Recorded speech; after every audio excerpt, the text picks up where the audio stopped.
क्या एक महिला अपने गर्भ में पल रहे 4 मंथ के बच्चे के लिए किसी दूसरे के 1.5 साल के बच्चे की हत्या कर सकती है?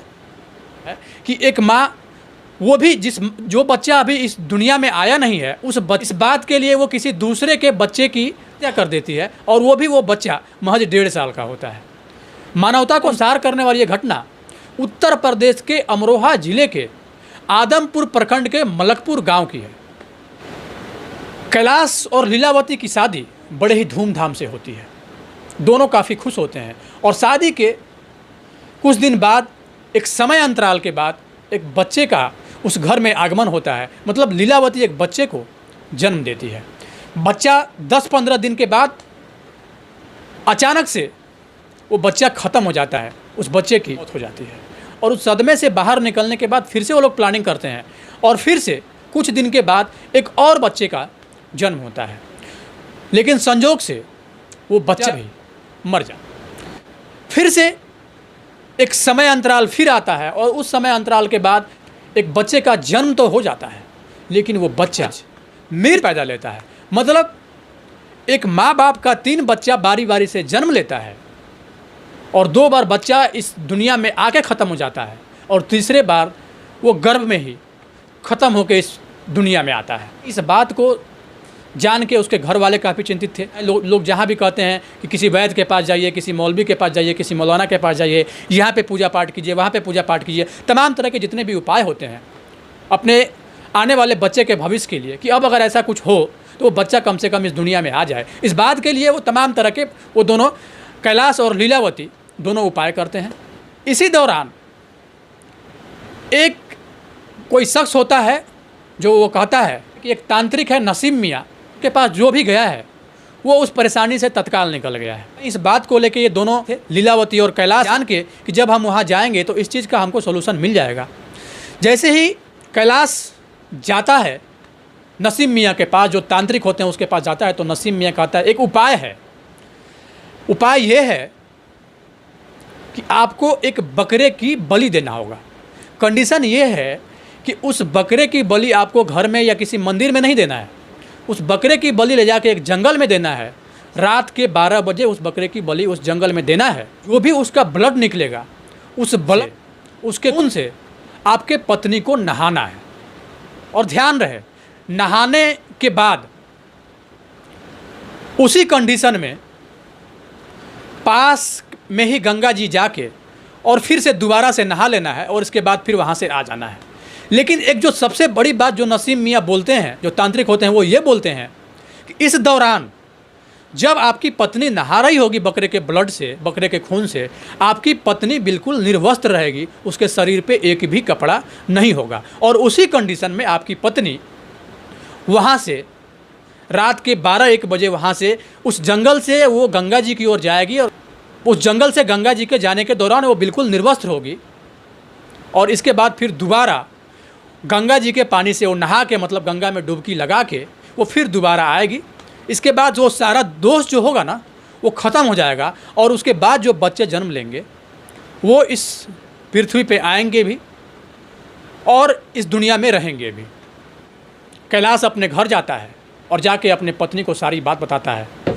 जैसे ही समय होता है वही काम करता है कि बकरे का अरेंज करता है, और बकरे को लेकर रात के 12 बजे जंगल में जाता है, और जंगल में जाके उस बकरे की बलि देता है। और बलि देने के बाद उससे जो खून निकलता है उसे अपने पत्नी को नहवा देता है, और जब उसकी पत्नी नहा लेती है उसके अपने पत्नी को निर्वस्त्र करता है, और उसकी पत्नी वहाँ से नग्न अवस्था में ही वहाँ से गंगा जी की ओर जाती है, और फिर दोबारा गंगा जी में डुबकी लगा के पीछे नहीं देखती है, और फिर वापस अपने घर की ओर आ जाती है। लेकिन उसके बाद जो एक खौफनाक घटना होती है, इस घटना को सुन के, इस घटना को जान के आपकी रूह कांप जाएगी, आपकी सांसें थम जाएगी। ऐसा मैं इसलिए बोल रहा हूँ कि उसी घर में उसकी एक जेठानी होती है। उस जेठानी के 2 बच्चे होते हैं। एक की उम्र होती है 1.5 साल, और एक का उम्र होता है 5 साल। 5 साल का जो बच्चा होता है वो स्कूल चला जाता है। 1.5 साल का बच्चा होता है वो सो जाता है, उसका नाम यश होता है।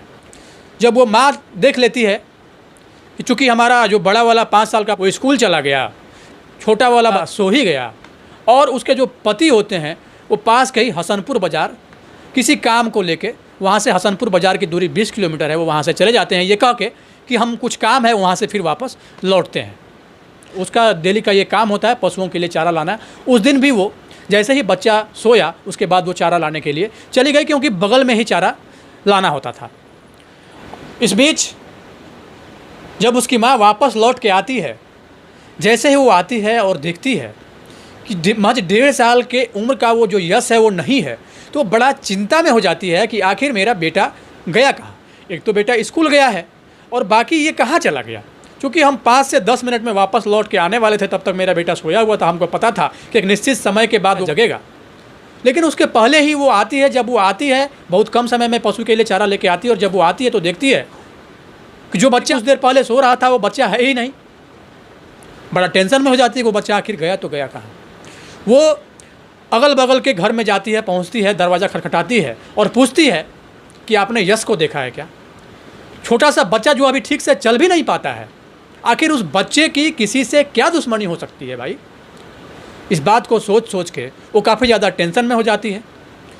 उसी समय वो अपने हस्बैंड को इन्फॉर्म करती है कि यश लापता है, यश आज है ही नहीं। अगल बगल के जो लोग होते हैं वो भी पहुंचते हैं। इस बात की कहीं न कहीं वहाँ पे चर्चा होने लगती है कि एक घर से बच्चा गायब हो गया है।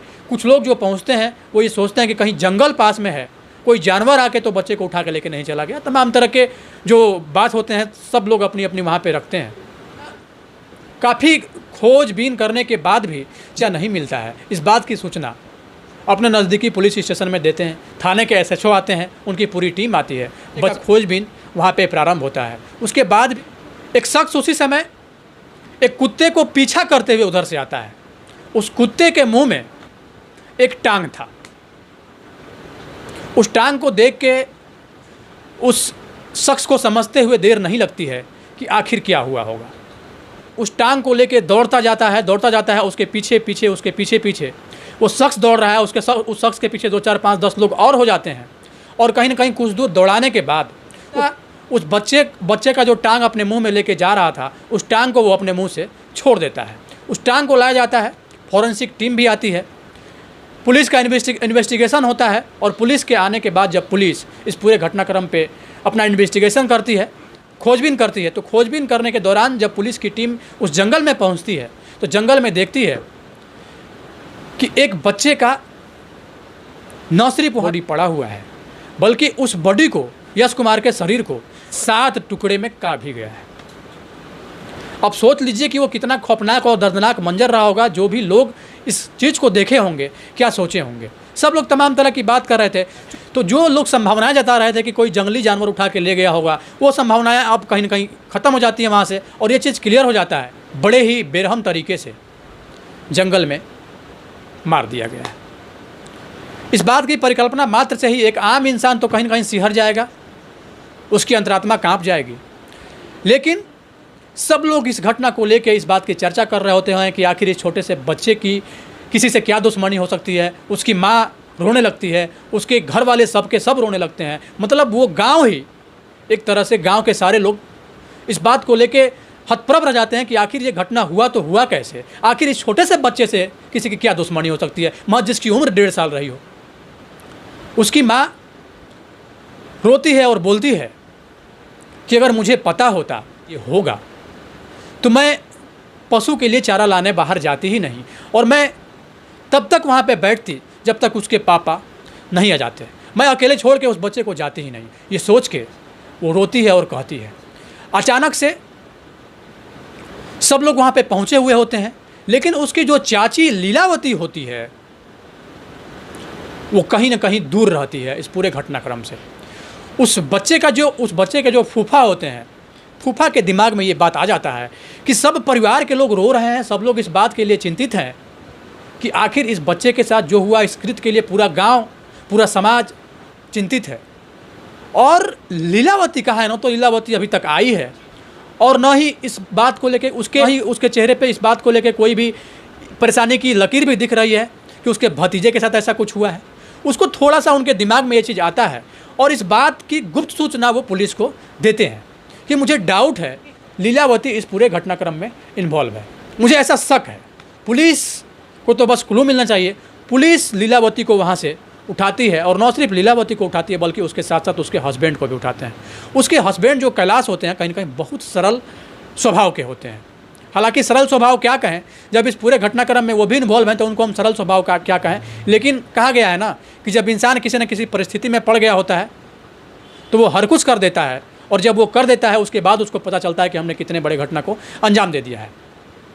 पुलिस अपना पूछताछ करती है। जब कैलाश से पूछा जाता है तब कैलाश अपनी पूरी वारदात बताता है। क्योंकि हमारा अभी तक 3 बच्चा हो चुका था, तीनों का तीनों ख़त्म हो गया। इस बात को लेके हम एक तांत्रिक के पास गए। वो तांत्रिक हमें पहले ये बोला कि एक बकरे की बलि देनी होगी, रात के 12 बजे बकरे की बलि भी हम देते हैं। बकरे की बलि देने के बाद भी जब मेरा बच्चा नहीं बचता है तो मैं अपने पत्नी को मना करती हूँ कि इन सब चक्कर में नहीं पड़ना है। ईश्वर की अगर कृपा रही तो आने वाले समय में फिर से बाबू होगा, और जब वो होगा तो फिर इस दुनिया में रहेगा भी। इस बात को लेकर मैं अपने पत्नी को कई बार समझाया, लेकिन हमारी पत्नी नहीं मानी। इस बार वो अपने मायके में कांटेक्ट की, और उसका भरोसा और विश्वास अभी भी उस नसीम तांत्रिक पे था। और नसीम तांत्रिक को वो और उसके मायके के कुछ लोग मिलकर कांटेक्ट करते हैं, और इस बार हम नहीं जाते हैं इस घटनाक्रम में, क्योंकि अगर मुझे पता होता कि ये सब चीज़ होने वाला है तो हम जाते ही नहीं। और इसके बाद नसीम तांत्रिक बोलता है आपको एक बच्चे की बलि देनी होगी, खून से नहाना होगा, और इसके बाद फिर आपको फिर अगले ही पल जाके गंगा में स्नान करके फिर वापस लौट के आना होगा। पिछले बार जो आपने बकरा वाला काम किया था, इस बात से जो प्रेतात्मा होते हैं ना, वो कहीं ना कहीं नाराज़ हो गए हैं। उनको खुश करने के लिए ये काम करना पड़ेगा। वो प्रेतात्मा ये चाहते हैं कि उनको एक बलि दिया जाए, और बलि के रूप में वो एक बच्चे की बलि चाहते हैं। लेकिन उसको ये नहीं पता होता है कि हम किसी भी बच्चे को वहाँ लेके क्यों जाएंगे और उसके साथ ये कृत्य क्यों करेंगे। जो बच्चा अभी आएगा कि नहीं इस दुनिया में, उसके लिए हम किसी दूसरे के बच्चे को अगर रखते हैं तो कहीं ना कहीं ये गलत है। ये बात उसके मन में थोड़ा सा भी इस बात का ख्याल नहीं आया, और इस सारे बातों को ध्यान में नहीं रखते हुए वो बच्चे का अरेंज कहाँ से हो ये सोचने लगी। जब वो अपने जेठ के घर जाती है तो जेठ के घर में देखती है कि यश अभी सोया हुआ है। इधर उधर देखती है, कोई नहीं मिलता है उस घर में। तब वो उस बच्चे को वहाँ से उठाती है, और उठाने के बाद लेके अपने घर जाती है, और घर में लेके जाने के बाद उस बच्चे का गला दबाकर वहीं पे देती है, उसको ख़त्म कर देती है, और इसके बाद उसको कपड़े में लपेट के वहीं पे रख देती है। और नसीम तांत्रिक को फ़ोन करती है कि आपने जैसा कहा था वैसा वो हम कर चुके हैं, बच्चे का अरेंज भी हो गया है, और बच्चे को हमने ख़त्म भी कर दिया है। अब क्या करना है, अब बताइए। नसीम उसके इस बात को सुन के बोलता है कि उस बच्चे को लेके जंगल में आना पड़ेगा। उस बच्चे को लेके वो जंगल में जाती है। वो और जंगल में जाने के बाद उस समय तक नसीम भी वहाँ पे पहुँच जाता है। जब नसीम और लीलावती दोनों मिल के उस बच्चे को 7 भागों में काटते हैं, होता है जो भी क्रियाएं होती है, जो भी नियम कानून करना होता है उस तांत्रिक को, वो करता है। और इसके बाद बोलता है कि अब यहाँ का काम हो गया है, अब तुम घर जाओ। तब तक जंगल में उसका डेड बॉडी उसी हालत में पड़ा हुआ था। और अचानक से जब इस बात का खोजबीन किया गया तो उसका एक पार्ट, जो उसका जो टांग था, उस बच्चे का जो टांग था, वो टांग कहीं कहीं कुत्ते के मुंह में मिला। इस बात की पुष्टि हो गई सारी। उसकी माँ जब इस घटना को जानती है, और जब उसको पता चलता है कि कहीं ना कहीं हमारे के साथ ये कृत्य करने में हमारे देवरानी इन्वॉल्व है, देवरानी ने ही ये काम किया है, वो रोती है और बोलती है कि जब तुम्हें बच्चा ही चाहिए था तो हमारे तुम दोनों बच्चे ले लेती, मैं अपने बच्चे को खुशी खुशी तुम्हारे झोली में डाल देती। अभी तक इस दुनिया में आया भी नहीं था, उसके लिए हमारे बच्चे को मारना ये कहाँ तक सही है। ऐसा कह के वो रोने लगती है। रमेश भी रोने लगता है, जो उसका हस्बैंड रमेश होता है, वो भी कहीं ना कहीं इस बात को लेकर रोने लगता है। पूरे जैसे इस बात की पुष्टि होती है, गिरफ्तारी होने के बाद पुलिस उसको